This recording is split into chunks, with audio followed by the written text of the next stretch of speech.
నేను ఆయన కలవడానికి ముఖ్య కారణం నిజంగా యూపీఏ విధానాలతో నేను విసిగిపోయాను.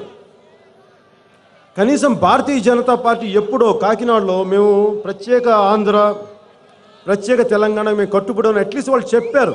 దానికి వాళ్ళు అర్థం చేసుకోవాలి, దానికోసం వాళ్ళు అర్థం చేసుకోవాలి. అట్లీస్ట్ దానికోసం వాళ్ళు మనకి నచ్చినా నచ్చకపోయినా మనకి వేరే దారి లేదు. ఎందుకంటే వాళ్ళు ముందే చెప్పారు. ఒకవేళ మనకి ఇష్టం లేకపోతే ఆ రోజే కనుక చెప్పుంటే అట్లీస్ట్ మనకి ఒక బలం ఉండేది, ఒక నైతిక బలం. కానీ మన సీమాంధ్ర ప్రాంత నాయకులు ఎవరో ఒక మాట మాట్లాడలేదు ఆ రోజున. అందుకే నేను బీజేపీని ఎక్కువ మాట్లాడలేకపోతున్నాను.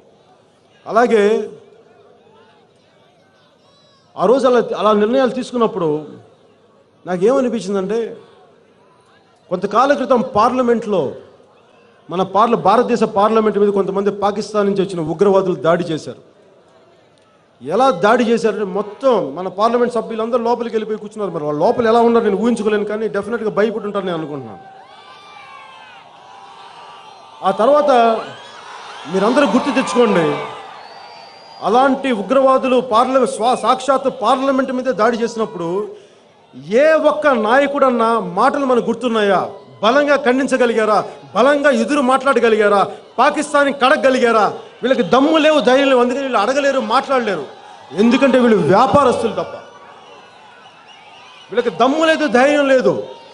ఎంతసేపు సైన్యం వెనకాల కూర్చొని మీరు కొట్టండి, మేము వెనకాల నుంచి రాజకీయాలు చేస్తామంటారు. కానీ వచ్చి మనల్ని ఉత్తేజపరచగలిగారా? పాకిస్తాన్ ఉగ్రవాదులు చేసింది తప్పని దమ్ము ధైర్యంతో చెప్పగలిగారా?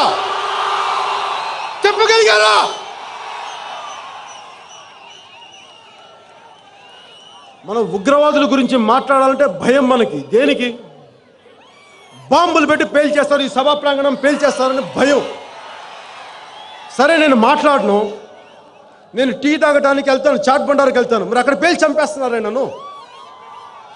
లేదు, వెళ్ళి దిల్సుఖ్ నగర్ హోటల్లో కూర్చుంటానే, అక్కడ పేల్చి చంపేస్తున్నారే. మాట్లాడినా చంపేస్తారు, మాట్లాడకపోయినా చంపేస్తారు. అందుకే నేను మాట్లాడడానికే నిర్ణయించుకున్నాను. నాకు భయం లేదు. దేశ క్షేమం కోసం ఏ ఒక్కరికి భయపడను. నాకు ప్రాణాల మీద మమకారం లేదు.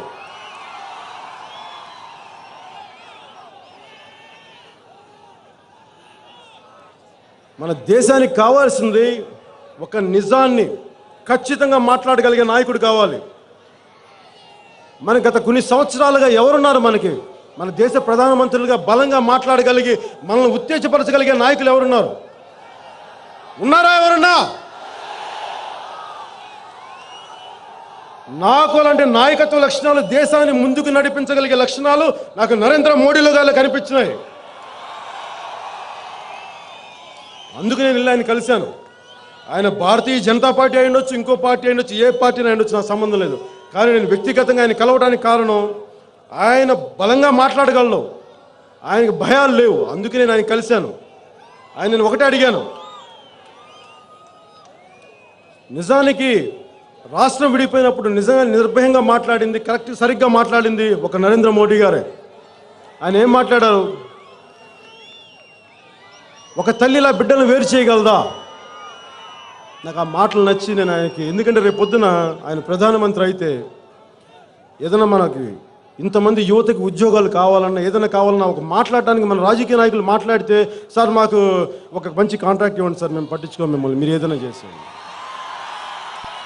సార్, మా మేనల్లుడికి ఒక మంచి ఒక పోర్ట్ ఇప్పించేయండి సార్, మేము మిమ్మల్ని ఏం అడగం, మేము మా యువతకి మీరు ఏం చేయకపోయినా పర్లేదు అనుకుంటాను. నేను ఎందుకు పెట్టి నాకేం ఓట్లు లేవు, నేను వచ్చి పదవుల్లోకి రావట్లా, ఎన్నికల్లో పోటీ చేయట్లా. కానీ ఎందుకు వెళ్ళానంటే ఆ స్థాయి వ్యక్తికి ఎవరో ఒకరు చెప్పడానికి మన తెలుగు నాళ్ళ నుంచి ఎవరో ఒకరు కావాలి. అందుకే నేను ముందుకెళ్ళి ఆయనకి చెప్పాను, ఆయన కలిశాను, అందుకు కలిశాను. నాకేమైనా పదవులు వస్తాయా, లేదంటే ఏమైనా మినిస్ట్రీస్ వస్తాయా, లేదంటే ఈ వచ్చిన మినిస్ట్రీలు నాకేమైనా ఆనందం కలగజేస్తాయా? నాకు నిజంగా ఇలాంటి ఆనందం లేదు.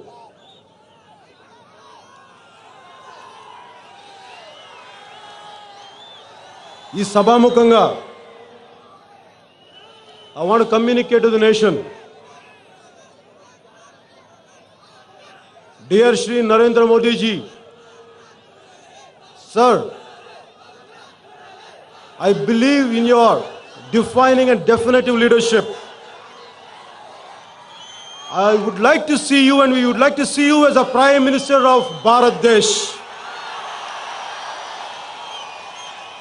Dear Shri Modi ji, you are going to be our Prime Minister.